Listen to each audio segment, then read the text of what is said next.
后来继续来看台中大理区的公正国中，最近是举办着暑期的营队，学校以外籍老师的家乡南非来设计着相关的课程，让学生透过5大主题了解南非的文化。 学生摕5岁10岁的产出，动手做成手链盒，这是学校来自南非的国际老师因家乡真重要的手工课，希望伊当让囡仔了解不同民族的当地文化。在其他地方很少会得到这种串珠这种 DIY 的手艺。 在这里，我学到了这一项功夫。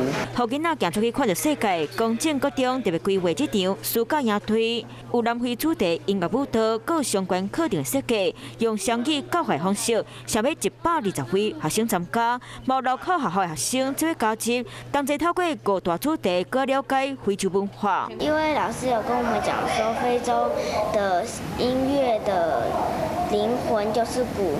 120位囡仔分做4个班级，大家轮流上无同款的主题，让囡仔感觉这个课程是有够深刻。Hello， 我是蒋欣梅，想要抢先掌握最及时的新闻资讯吗？赶快订阅、按赞、开启小铃铛，锁定华视新闻 YouTube 频道。